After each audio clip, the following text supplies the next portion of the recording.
Fala pessoal, tudo bom? Professor Flávio Barcelos aqui para dando continuidade ao nosso curso de eletrônica de potência. E na aula de hoje eu vou falar sobre conversores CCCC, né? Conversores chaveados de alta frequência que utilizam um transformador, ou seja, chamados conversores isolados, tá? Topologias como flyback, push-pull, half-bridge, full-bridge. A gente vai falar sobre essas topologias na aula de hoje e eu ainda vou finalizar falando, dando alguns aspectos práticos de projeto, né, de design e de montagem de fontes chaveadas, que são a principal aplicação desses conversores CCCC, beleza? Então vamos lá aqui aos slides. Então a gente já começa, né, com uma breve revisão aí da teoria de transformadores. Isso aí é bem básica, bem elementar. E aí eu falo aqui o seguinte: se a gente tem então, numa configuração como essa, uma tensão VA aplicada a um transformador, onde eu tenho N1 espiras no primário e N2 espiras no secundário, com essa polaridade indicada aqui na figura, tá? Essas duas bolinhas aqui, elas estão associadas aqui nesses enrolamentos dessa forma. Eu tenho então uma tensão VA que vai consumir uma corrente IA no primário e ela vai produzir uma tensão VB com essa polaridade, tá? Indicada aqui na figura, ó. Ou seja, o positivo da saída do VB ele coincide com o positivo da entrada do VB de acordo com a polaridade indicada. Então, o meu positivo está na bolinha, meu positivo aqui vai estar na bolinha também, vai estar no ponto do enrolamento. Isso aqui se refere a como que as espiras elas estão enroladas, qual o sentido de enrolamento, que vai definir a polaridade. E aí outra coisa importante é o seguinte: a corrente no primário ela entra no positivo, no ponto, na bolinha, e no secundário ela sai desse ponto, sai dessa bolinha, ok?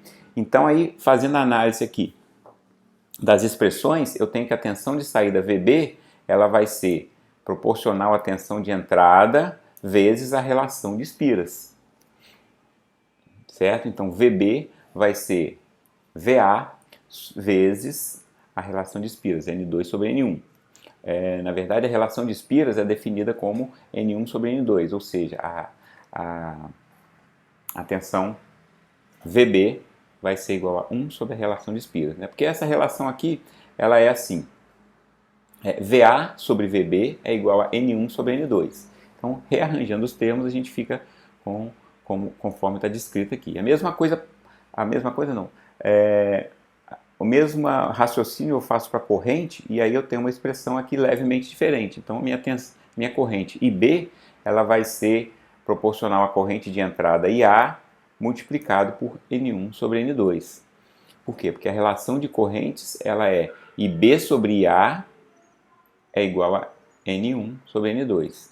Ela é inversamente proporcional à relação de espiras. Isso a gente aprende lá em circuitos, né? Agora, nesse caso aqui agora, se você tem a polaridade do enrolamento oposta, igual está indicado aqui, ó, a bolinha, né, a bolinha do primário está em cima e a bolinha do secundário está invertida em relação ao primário, o que vai acontecer? Eu vou ter então uma tensão VA positivo aqui, o positivo vai sair aqui embaixo. Só que como eu indiquei aqui o meu VB com essa polaridade aqui, é uma convenção, na verdade ele vai ficar menos VB, ele vai ficar negativo. Certo? Então o VB, quando a polaridade ela está invertida, ele vai produzir uma tensão invertida também. Aparece aqui um sinalzinho de menos VA. A mesma coisa para a corrente. A minha corrente, na real, ela vai estar saindo aqui. Mas como eu indiquei na figura que ela estaria saindo aqui, ela vai ter um sinal negativo. Por isso que aparece esse menos VA aqui. Então, rapidinho para a gente relembrar as relações de transformação, as relações de tensão, as relações de corrente e a indicação de polaridade nos enrolamentos. Com isso em mente, a gente avança aí para a primeira configuração que utiliza transformador, que é o conversor flyback. Então, o conversor flyback, a partir de uma fonte DC, opa, Flávio, transformador não é para fonte CA? Né? O que diabo está fazendo um transformador aqui num conversor DC-DC? Explico. Ele vai ser, essa tensão que é aplicada aqui, ela vai estar variando no tempo à medida que eu chaveio. Então, se eu coloco uma chave aqui que abre e fecha através de uma frequência PWM, uma frequência de chaveamento segundo uma modulação PWM, eu faço essa chave abrir e fechar, e aí então eu faço com que a tensão e a corrente nesse enrolamento ela varie. Né? Ela varie. Ok. Observa aqui que a polaridade está invertida, então, de acordo com o que a gente acabou de estudar ali, a gente vai ter, então, analisando os primeiros ciclos. Então, quando a chave está fechada, eu tenho essa corrente circulando aqui, tá? A chave está fechada. E aí, o diodo está em corte. Por que o diodo está em corte?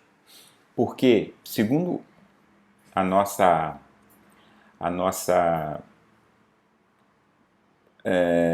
polaridade do ponto, se eu estou aplicando uma tensão positiva aqui, né, e negativa aqui embaixo, esse ponto indica que surgiria aqui uma tensão negativa embaixo e positiva em cima. Então, isso aqui faz com que, negativa aqui em cima, né, associado ao ponto, porque ó, o negativo está aqui, o negativo está associado ao ponto, negativo associado ao ponto aqui. Então, eu teria essa tensão aplicada aqui no enrolamento. E isso faz com que o diodo entre em corte. Então, se ele está cortado, o circuito aqui está aberto. Quem alimenta a carga nesse momento é o capacitor. Quando eu abro a chave, vai haver um dV/dt. Né? Ela estaria inicialmente com uma tensão positiva aqui e negativa embaixo, mas ela entra em corte, então ela vai para zero. Com essa variação de tensão, eu tenho variação de fluxo e aí eu tenho tensão induzida aqui. A tensão induzida vai aparecer aqui dessa forma, com polaridade positiva aqui. Como ela aparece com a polaridade positiva aqui, ela faz o diodo fechar. Se o diodo fechou, ele carrega tanto o capacitor como alimenta a carga. Tá? Agora lembra o seguinte, né? Quando um transformador ele funciona durante um semiciclo alimentando o primário com o secundário aberto, a energia que foi transferida da fonte para a carga, ela não circulou para a carga, porque estava aberta aqui. Então ela ficou acumulada no núcleo, ela ficou acumulada no indutor. E aí então esse transformador ele funciona como indutores acoplados. Então é um indutor do primário que se carrega no primeiro semiciclo, e aí esse indutor do primário que foi carregado no primeiro semiciclo, ele se descarrega através do secundário, porque ele está conectado magneticamente, né? Tem um núcleo aqui entre eles, então ele consegue induzir essa energia para o secundário, e o secundário se descarrega no ciclo seguinte. E aí então eu tenho a transferência dessa energia, mesmo estando a fonte de entrada eletricamente isolada da fonte de saída. Ela é considerada a topologia mais versátil entre os conversores CCCC, sendo muito usada em sistemas alimentados por baterias. A tensão de saída depende da relação de espiras do transformador. Então, observa aqui que a tensão que vai aparecer aqui, ela depende de quantas espiras eu tenho no primário e no secundário, ou seja, da relação de espiras. Então, é mais um elemento aí que influencia na tensão de saída. Ele pode operar em condição contínua ou descontínua. Ele pode ser construído com transformadores de múltiplos enrolamentos, ou seja, um primário e vários secundários, que permite múltiplas saídas, inclusive com tensões negativas. Então, se eu tiver aqui acoplado a esse primário aqui, esse secundário, eu posso acoplar outros secundários. Então, poderia colocar aqui então, uma saída em 12 volts, uma saída em 5 volts, por exemplo, E se eu inverter a polaridade, né, eu posso colocar uma saída em menos 12 volts, por exemplo, ou 48 volts, né, a tensão que eu quiser, basta eu mexer e modificar aqui a relação de transformação. Aqui o exemplo do flyback com múltiplas saídas. Então, esses dois aqui, esses dois de baixo, tem uma polaridade que vai fornecer tensões positivas, mais 12 e mais 5. Esse enrolamento aqui de cima tem uma polaridade invertida em relação às outras duas saídas, vai produzir uma tensão negativa. Observe que quando eu inverto a polaridade do enrolamento, eu tenho que inverter também a posição do diodo. Então esse diodo aqui está entrando embaixo, esses dois aqui estavam na parte superior da malha. E o primário é a mesma coisa, é simplesmente um transistor chaveando esse enrolamento aí ligado a uma fonte de tensão DC. Aí um exemplo, né, de aplicação do flyback utilizando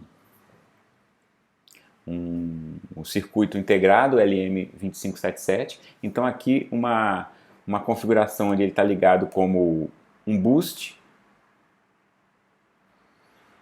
Aqui eu coloquei um transformador na jogada, né, com as polaridades invertidas. O meu diodo é aqui na saída e obtive, a partir desse boost original que tinha aqui, obtive um flyback.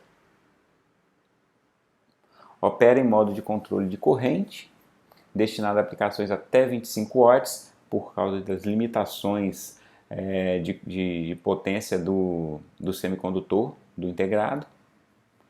Chaveamento com BJT NPN de 3 amperes, 65 volts. Tá? Essa aqui é a especificação do BJT interno que tem na chave.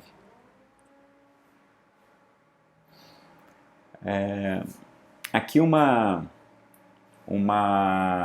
esquemático, tá? Do conversor flyback com saídas eletricamente isoladas, também múltiplos enrolamentos. Então aqui, ó, a partir do LM2577, chaveando o enrolamento secundário do transformador. Tem aqui um Zener de 51 volts para manter, né, garantir um nível de tensão máximo. Eu tenho 1, 2, 3 saídas aqui. Então uma saída de 5 volts, uma saída em 7 volts e meio e uma saída em menos 7,5 volts.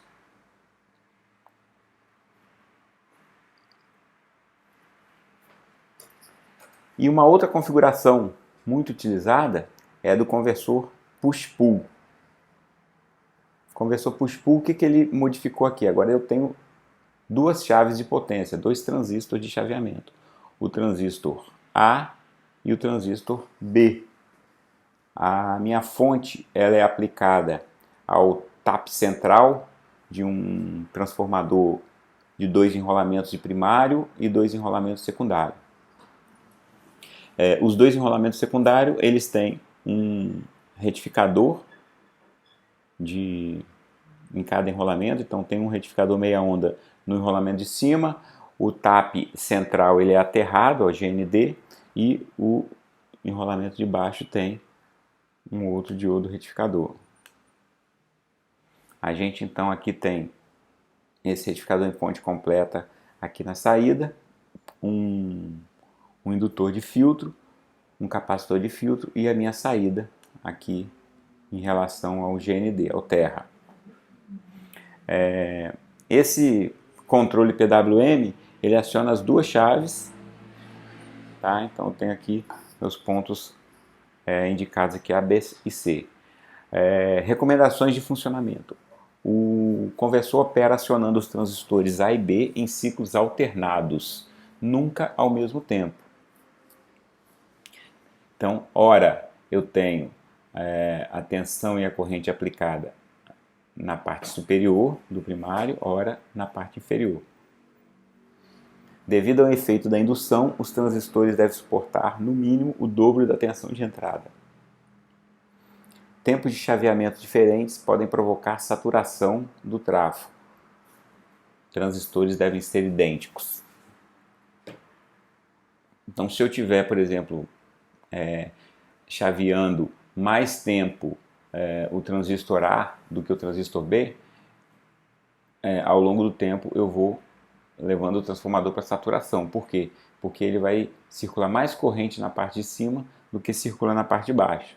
Esse desbalanceamento aí provoca a saturação. Muito utilizado em conversores alimentados por baterias de 12 ou 24 volts. Podem ter também vários secundários, né? Várias tensões diferentes. Frequência de saída acaba sendo o dobro da frequência de entrada. Por quê? Porque eu tenho uma frequência aqui que ela é alternada com a mesma frequência acontecendo aqui no transistor B, só que de forma alternada. Quando a gente faz isso, a gente aplica um semiciclo devido à frequência de A e o outro semiciclo devido à frequência de B. Só que aí acaba se tornando um meio período, né? A frequência de A acaba sendo o meio período da saída C aqui.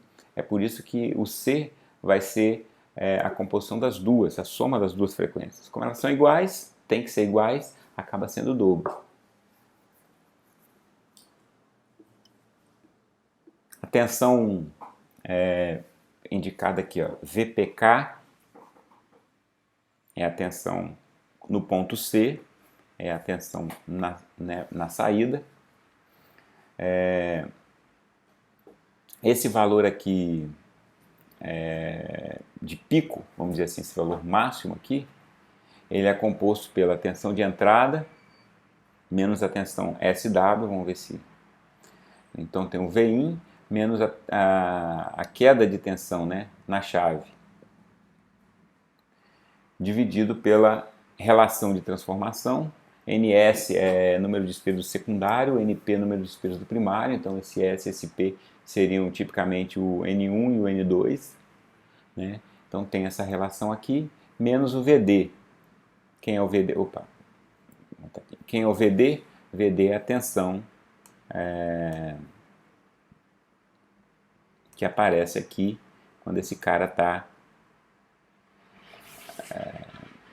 tá conduzindo. É aqueles 0,7, 0,5, 0,6, é aquela tensão de saturação aí do transistor polarizado diretamente, do diodo polarizado diretamente. Então tem que descontar ela também. Então essa é a tensão que aparece aqui, VPK.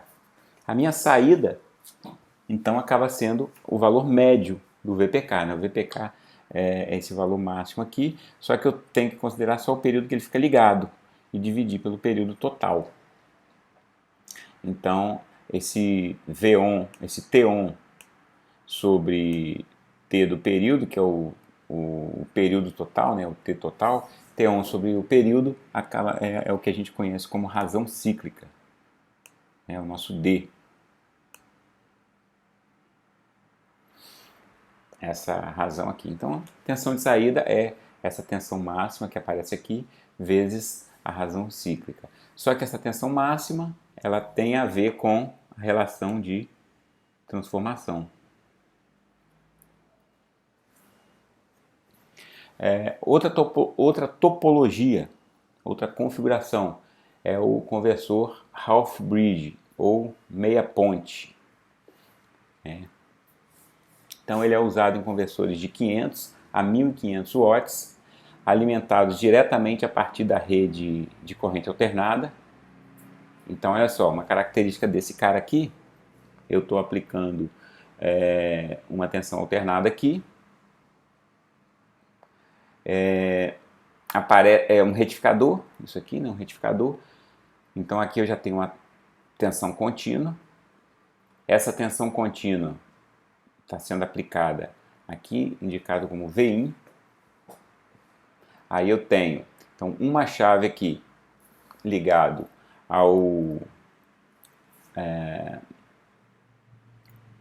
a metade do enrolamento do primário. esse transformador aqui, ó, transformador A, transformador B,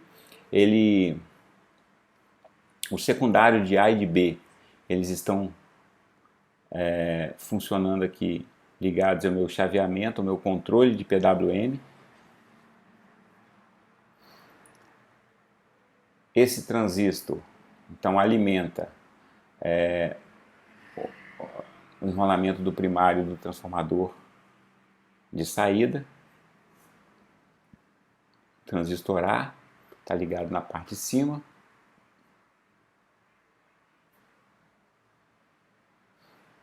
Aqui a minha parte de baixo está no ponto médio aqui desses capacitores. Então eu vou ficar alternando aqui. Ora eu ligo o transistor A, passa por aqui, alimenta. Ora eu ligo o transistor B, está aqui, ó, fechando o circuito.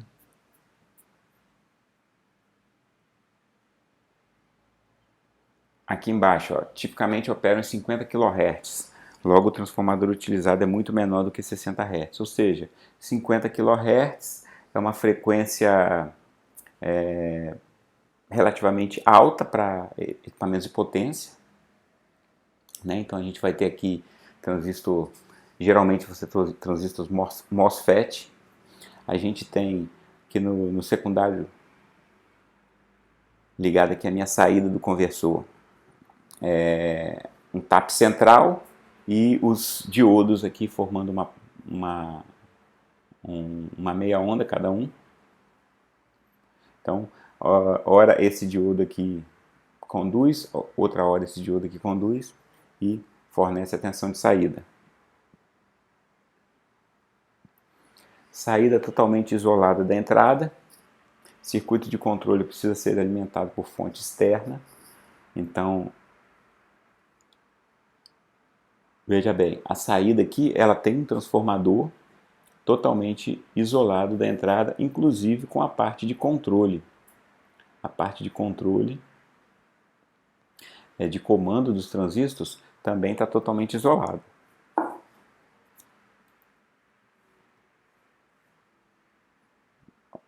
Frequência de saída o dobro da entrada também, né? O levantamento das tensões aqui a metade da tensão de entrada menos a queda de tensão na chave vezes a relação de transformação menos a queda de tensão no diodo. Parecido com o flyback, só que aqui é a metade da tensão que é aplicada. E a tensão de saída também ela é o valor médio, que é definido aqui pelo valor máximo que acontece, valor de pico, vezes a razão cíclica, T1 sobre o período. Depois do half bridge eu tenho o full bridge. O que acontece? Agora eu tenho 4 transistores. Similar ao half bridge, mas a ponte de transistor provê a aplicação de tensão VN no trafo. Então, ao invés de eu ter a metade de VN aplicada aqui ao trafo, eu tenho VN completo. Então, a minha tensão de saída, ao invés de ter, veja bem aqui, ó, 0,5 VN. Aqui eu tenho só diretamente o dobro, né, VN. Só que aqui a queda de tensão é de 2 chaves, porque nesse momento aqui ela passa por uma chave e passa pelo transformador, volta e passa por outra chave. Então a gente tem uma queda de tensão que é o dobro da queda de tensão nos transistores, vezes a relação de transformação, ok, menos a queda de tensão no diodo. A parte de saída aqui ligada ao secundário é a mesma coisa. E aí a tensão de saída também vai ser o valor médio, vai ser aquele valor máximo dividido pela razão cíclica, né? Como aparece aqui, ó. Vai ser similar a essa ideia. Então esse aí é o conversor full bridge, é a última topologia aí de conversores. E aí eu vou falar um pouquinho agora sobre fontes chaveadas e começo falando sobre a comparação entre fontes lineares e fontes chaveadas. As lineares consistem de um transformador de entrada na frequência da rede, ou seja, um transformador comum de 60 Hz, aquele transformador abaixador que a gente usa nas aulas de circuitos elétricos, de eletrônica básica. Então um transformador aí que abaixa de 127 para 12 volts, por exemplo, ligado 127 na rede e 12 volts tensão de saída no secundário dele. Na saída desse transformador tem um circuito retificador, depois eu tenho filtros e tenho um regulador linear. O que é um regulador linear? Regulador linear é um elemento que vai aplicar uma queda de tensão no circuito com o objetivo de fornecer a tensão desejada na saída. Então, vamos supor que eu passe esse meu transformador de 12 volts por um retificador de onda completa e obtenha na minha saída ali mais um filtro capacitivo, obtenha na minha saída ali cerca de 10 volts, por exemplo. Mas eu preciso de 5 volts. O que um regulador linear vai fazer? Ele vai concentrar essa queda de tensão de 5 volts, para que a saída tenha somente os 5 volts, ele vai concentrar em cima dele, ele vai dissipar. Com isso, ele é um elemento que vai provocar perdas no circuito, ou seja, a eficiência dessa fonte linear ela é bem menor do que a fonte chaveada. No caso da fonte chaveada, que é a alternativa, né, às lineares, elas possuem um retificador de entrada e um estágio de saída, que é um regulador chaveado isolado, que é justamente essas topologias que a gente acabou de ver. Então a diferença da fonte chaveada é que ela já retifica direto na tensão da rede. Então se eu estiver usando o exemplo anterior lá, ao invés de ter um transformador de 127 para 12 volts na entrada, eu já tenho um retificador a diodo retificando em 127. Né? Então eu coloco, por exemplo, 127 num retificador em ponte. Isso aí vai cair para a faixa dos 115, 110, 115 mais ou menos volts retificado já, com um filtro capacitivo. E aí eu pego esses 115 volts e aí que eu coloco um conversor chaveado isolado para abaixar essa tensão para jogar os 5 volts desejados na saída. Então ela propõe uma abordagem, como você vê aí,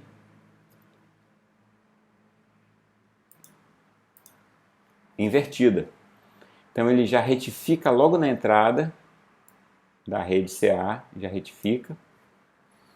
Depois ele chaveia o primário do transformador e faz retificação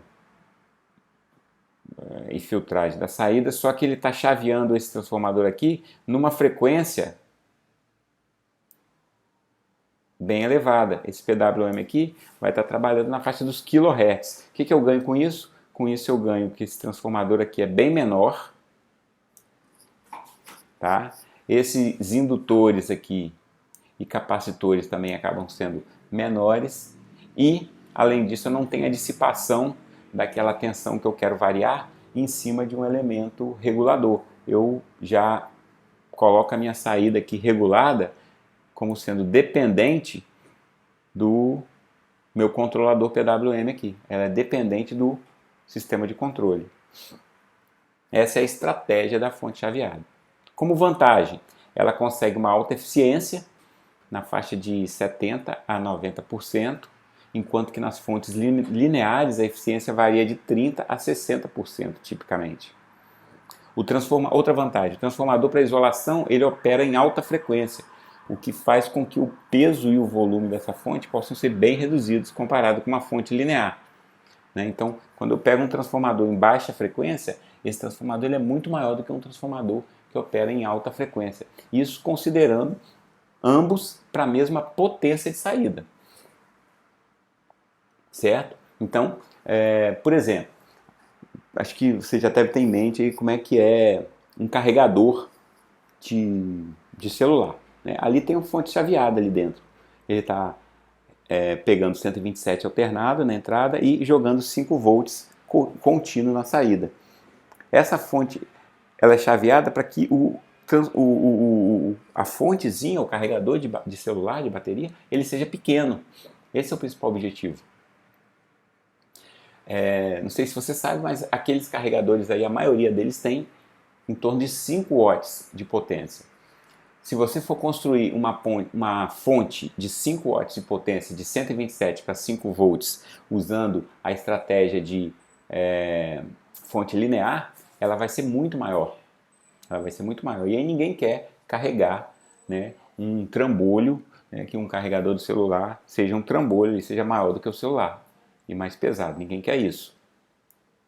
Então, essas são algumas das vantagens. Como exemplo aí, né, um esquema simplificado de uma fonte utilizando um conversor forward, que é uma outra tecnologia muito parecida com o conversor buck. Então eu tenho, a diferença é que o forward usa um transformador aqui. Então eu tenho aqui a minha rede CA, essa rede ela é aplicada ao enrolamento de um primário, de um transformador. Esse enrolamento secundário, ele é retificado e é jogado na saída. Então eu tenho, nesse caso aqui eu tenho a rede CA diretamente sendo chaveada. O transformador ele já vai funcionar em alta frequência, baseada na frequência de chaveamento desse controle. Nesse caso aqui, a rede CA ela entra aqui, na verdade, né? Passa por esse retificador aqui. Então aqui seria a minha rede CA em 127 volts, por exemplo.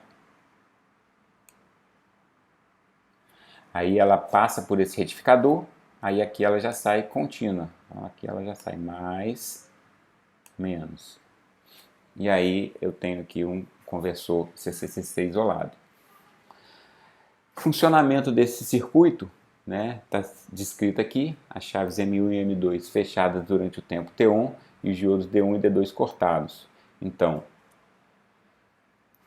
M1 fechada, M2 fechada. Então, a corrente circula por aqui. O capacitor C de entrada fornece energia para o primário do transformador. O secundário fornece energia para a carga. A corrente no indutor L cresce, armazenando energia nele.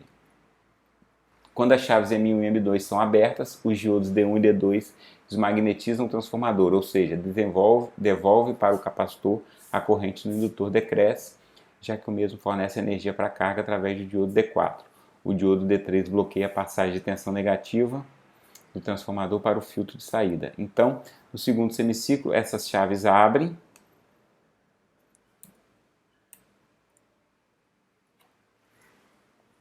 Perdi aqui a figura. Aqui. Essas chaves abrem, né?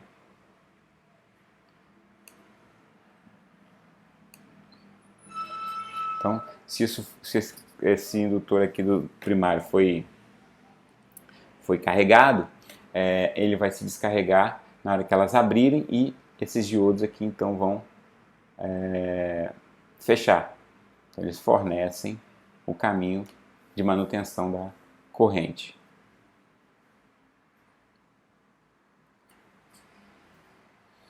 Diodo D1 e D2 desmagnetiza o transformador, devolvendo para o capacitor. A corrente decresce e ele fornece energia para a carga através de D4. O diodo D3 bloqueia a passagem de tensão negativa no secundário do transformador para o filtro de saída. A tensão de saída, VO, acaba sendo a tensão de entrada vezes a relação de transformação vezes a razão cíclica. Então agora eu tenho dois elementos de controle aqui. Um elemento de controle que é mais construtivo, então eu construo em função da tensão que eu quero, e um outro elemento de controle que é operacional realmente, que eu posso modificar durante o funcionamento do circuito, que é a razão cíclica. Alguns aspectos práticos para serem considerados aí durante a execução desse funcionamento da fonte com relação aos capacitores. Os capacitores são elementos mais frágeis que temos aí na eletrônica de potência em geral, nas fontes chaveadas.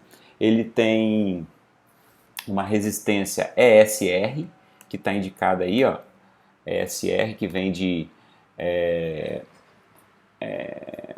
elemento resistivo série, né? Ele está ligado em série. Ele tem resistência, indutância. Ele tem uma indutância série aqui também, um elemento indutivo série também, então ele está ligado também em série. Afeta o funcionamento do capacitor em circuitos chaveados.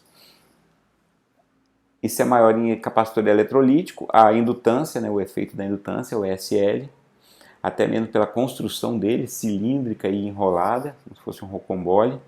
E a resistência série equivalente, ela provoca aquecimento interno, ele é um elemento de dissipação. Seu aumento, ele aumenta com a corrente de Ripple. É boa prática montar os capacitores adequados tão próximos quanto possível da entrada do conversor chaveado, pois ele drena pulsos de corrente. Então, quanto mais próximo da entrada, melhor. Para que essa corrente não circule por muitos ramos, né, muitas partes aí da placa, do circuito integrado. Na saída do conversor, a função do capacitor é atuar como filtro de tensão, um filtro de Ripple. É muito importante ter capacitores de bypass próximos aos pinos dos CIs.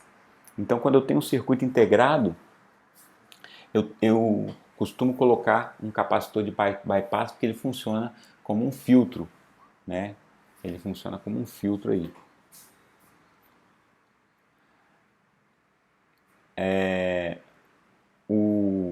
A resistência série equivalente especificada pode ser para 120 Hz, mas em altas frequências esse valor será maior. Um alto valor da resistência série equivalente provoca ripple mais elevado, mais perdas e pode levar o capacitor a falhar, até porque ele provoca aquecimento. Estabilidade dos loops de controle também pode ser afetada por altos valores de ESR. Os reguladores LM2575 e 2577, por exemplo, exigem capacitores com ESR dentro de certa faixa, porque realmente esse cara aqui vai acabar compondo com o restante do circuito e eles podem modificar os ajustes de controle. Por isso que as estabilidades de loops podem ser afetadas. Continuando aqui nessa parte de considerações de análise de projeto, em circuitos chaveados, a indutância das trilhas e cabos pode provocar quedas e picos de tensão. Então, quando eu tenho trilha em circuito impresso, né, essas trilhas elas podem formar tanto capacitância como indutância. Em altas frequências, a indutância pode ser muito mais importante do que a resistência. Essas indutâncias que acabam surgindo nas trilhas, imagina que você vai desenhando as trilhas no circuito impresso e essas trilhas elas vão formando voltas, vão formando como se fossem loops, como se fossem espiras. E aí então, à medida que eu tenho uma espira, eu tenho uma indutância, né? Só que a indutância, a reatância indutiva, ela depende da frequência. Lembra lá da fórmula de circuito? A reatância indutiva vale 2 vezes π vezes F, que é a frequência, vezes L. Então, a frequência ela é multiplicada pela indutância. Mesmo que a indutância seja bem pequenininha, seja desprezível, em altas frequências ela passa a ser significativa. Por isso que está aplicado aqui. Então, esse L-trace aqui significa justamente a indutância da trilha. A indutância da trilha do circuito impresso. Então, um sinal, né, um ruídozinho que no início ele é pequeno, ele vai sendo amplificado pelas diversas indutâncias L-trace ao longo do circuito e aí acaba fazendo, por exemplo, com que a chave de potência, né, o semicondutor de potência, a chave que ela é comutada, o MOSFET, o transistor, pode até fazer com que ele seja ligado e desligado indevidamente. Então eu acabo oferecendo comandos aí a partir de ruídos. Para evitar esse tipo de problema em uma fonte chaveada, recomenda-se ter um bom plano de terra, ter um único ponto de aterramento com trilhas separadas para os aterramentos do circuito, posicionar as chaves de potência o mais próximo possível do capacitor de entrada. Então, se você tem chaves de potência que vão operar em alta frequência, é interessante colocá-las o mais próximo possível da tensão de entrada do circuito, que normalmente está em um capacitor de filtragem aqui. Aqui é onde a gente vai ter a região com a tensão mais pura, com menos ruídos. Então coloque essa chave de potência o mais próximo ali.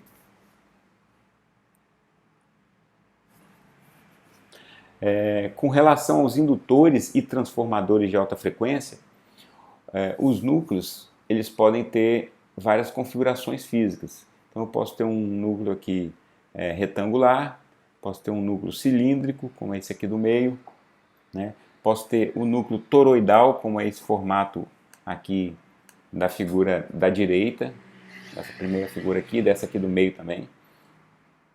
Então esses são os formatos possíveis. Então eu estou enrolando as espiras por dentro de um núcleo que tem o formato de um pneu, né, de uma rosquinha. Esse aqui eu estou enrolando por fora de um cilindro. Esse aqui eu estou enrolando dentro de uma estrutura que tem um formato retangular. Então são várias configurações de núcleo. Uma importante característica a se observar é a dispersão do fluxo magnético. O tipo de núcleo chamado slug, ele é mais barato e simples, porém ele tem grande dispersão, que é aquele cilíndrico, né? Esse slug aqui, ó, esse aqui do meio. Porém, o toroidal, que é aquele que tem o formato aí de um donut, de uma rosquinha, ele é mais caro e complicado de se enrolar, porém ele apresenta menor dispersão. O fluxo ele fica muito mais concentrado, muito mais concatenado aqui internamente. Nesse caso aqui eu tenho, né, esse caso do núcleo slug, que é esse aqui do meio, eu tenho uma dispersão muito grande, porque o núcleo ele não tem um caminho magnético para fechamento. Então o fluxo tem que passar pelo ar, passar por fora. Isso provoca dispersão, como é visto aí na figura. Já no toroidal o fluxo fica todo confinado, todo guardado bonitinho aí dentro do núcleo. Outros tipos são os núcleos do tipo E e I. Então aqui eu tenho uma peça no formato de um E, que ela é fechada no formato de um I. Aqui. Então eu acabo fazendo os dois retângulos aí desse tipo. O EE, eu colocar um E em oposição ao outro E, eles também funcionam bem. Esses dois tipos têm custos e complexidade de montagem e dispersão intermediários entre o toroidal e entre o slug. Núcleo do tipo pot, eles são mais caros do que os seus equivalentes E e I da mesma potência, mas apresentam muito menos ruído, mais fáceis de serem fabricados do que os indutores toroidais, pois a bobina é enrolada em um carretel. Então, esse do tipo pot, deixa eu ver se eu tenho uma figura para ele aqui. Aqui, ó. Então a gente tem aqui, ó, esses dois aqui de cima formam o conjunto EI. Esse aqui é um E, que pode ser montado com outro em oposição. Né, ó, núcleo EI, núcleo EE, dois E's, e o pot, que é esse formato aqui, ó. Esse formato aqui, você então encaixa eles aqui e você coloca um carretel no primário e um outro carretel no secundário.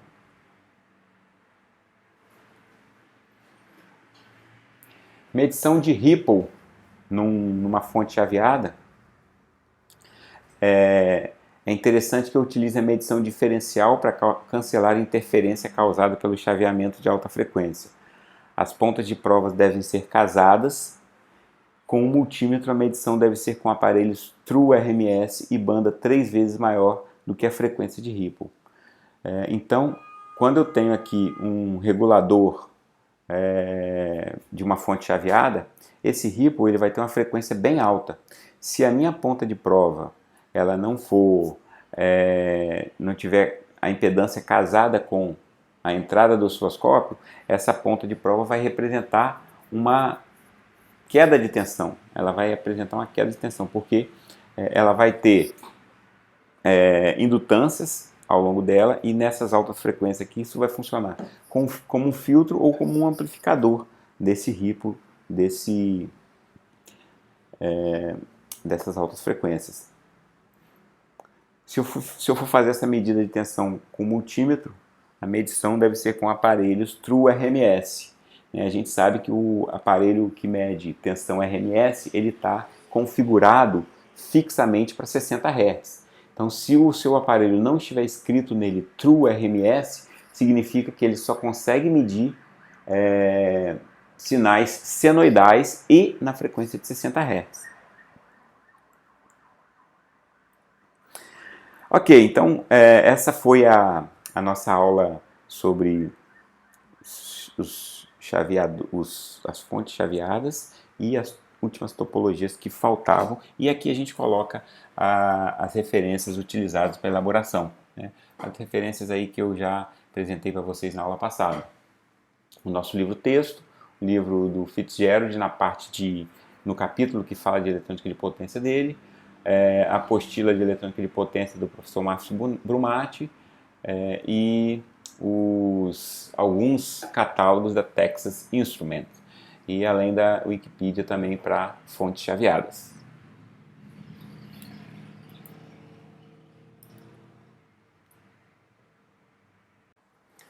Ok, então com isso aí a gente encerra, né, esse conjunto de slides contidos aí no pacote de aula chamado Slides 10 ou Aula 10, ou conjunto de slides 10. A gente encerra esse assunto aí, e o nosso próximo assunto vai ser a parte de inversor, tá? Vou falar um pouquinho sobre GBT antes e vou entrar na aplicação do inversor que utiliza esse novo semicondutor aí, ok? Então te vejo na próxima aula. Um abraço, tchau, tchau!